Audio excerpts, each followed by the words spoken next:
with Dubai Holding and in partnership with the World Future Energy Summit, the leading event for future energy and sustainability, together for the good of tomorrow. And we are counting down to COP, joined on the line now by the Managing Director of Earth Matters Consulting, Tanzeed Alam. Morning, Tanzeed. Good morning, Richard. So we're counting down to COP, and you've been looking at some of the key risks facing a city like Dubai, a city where you live, where you're based. You're looking at things like heat stress and also extreme events. Tell us more. Sure, yeah. A few years ago, actually, my company helped the government of Dubai develop its adaptation strategy to climate change. So as part of that, we helped the government conduct modelling and assessments of how temperatures may rise in the future. So we identified it could rise by between 2 to 3 degrees by around the middle of this century. It doesn't sound like much, but imagine hot summer days, 50 degrees, heat waves of consecutive days of 5 days or more becoming the norm in the summer. Obviously, with increased humidity, that means the need for more cooling, keeping people safe outdoors or indoors even. Heat stress like that is really critical in this region and in Dubai in particular, as well as impacts like sea level rise and more extreme events and flooding, how that might affect the infrastructure of the Emirate. So Tanzeed, how has construction impacted the climate of Dubai? 50 years ago, if we were here, there would have been a few houses down by the creek with wind towers, not a lot more. Maybe the airport had just opened back then. Obviously now Dubai, one of the thriving cities of the world. How does that change the climate? Well, I think Dubai in itself is a relatively small imprint on the global climate from its own emissions as a result of construction. However, if you have more a bigger city being built, it creates dust as well, and that dust in the atmosphere can lead to air pollution and impacts on your health as well as concrete absorbs heat during the day and releases it at nighttime. So that urban heat island effect is affected by increased temperatures as well. So if you go to a really built up area of Dubai, you can feel that heat even at nighttime when you think the temperature should be cooling down, that radiation of the heat from the hard surfaces that absorb it. Can we talk about rising sea levels, which is, I know that it's something that you look at.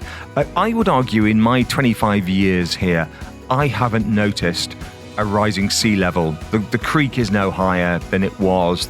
Going down to the beach seems very similar to it was in the late 1990s. And yet, rising sea levels is something that you look at quite closely. So explain that situation. Sure. Well, one of the intriguing things we found was that Dubai hasn't really been tracking sea levels for a long period of time. Normally you have tide gauges which can go back 40, 50 years, but because the city's so young, it hadn't been tracking that historic rise. So that kind of monitoring is crucial. That was one of our recommendations. So we didn't really have data at that point to be able to figure out how sea levels may rise in the future. But based on that, we can actually still use the conservative projection of global average sea level rise of between 0.5 meter to 1 meter this century on average would be what we should be expecting here. It's not going to be as exposed to Dubai as other parts of the world, which are in lower lying deltas like Bangladesh or the Pacific Island states, who are already on the front line of sea level rise and climate change. We're pretty fortunate in that the country is quite well resourced. It's invested in good quality infrastructure, good drainage systems when there are storms, and the higher sea levels can cause the storms to be more intense as well in the future with higher storm surges, which need to be dealt with in terms of volume of water. So we're pretty fortunate that Dubai has the resources and has invested in decent quality infrastructure in the last 10 years or more to offset that impact in the future. What can companies do? We are the business breakfast after all. So you've got the C-suite driving to work, listening to this morning, or watching at home, or maybe even in the office if they're there already at 26 minutes past 8 in the morning. What can companies in Dubai do? Firstly, I would say look at climate change as not just a sustainability kind of person that needs to deal with it. Put it at the board level. It's a risk and an opportunity for your business.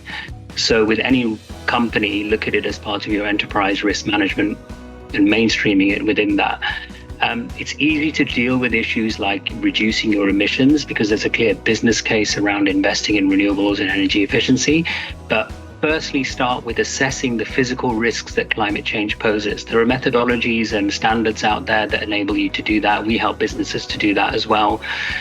Like the Task Force on Climate-Related Financial Disclosures has a physical risk assessment component, which you could use to then start understanding how you might be affected, your business, your supply chain might be affected by heat stress, by extreme events.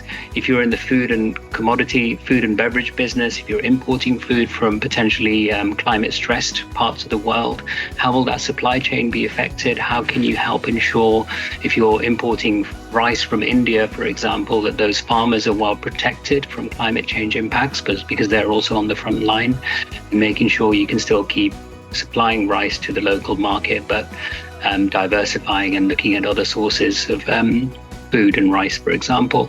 So there's practical tools that can be used to assess your risks, but firstly, assess it. Then you know what the information is. Then you can ask the so what questions. What do I do as a result of this information? And there's some pretty quick and easy things that companies can do as well.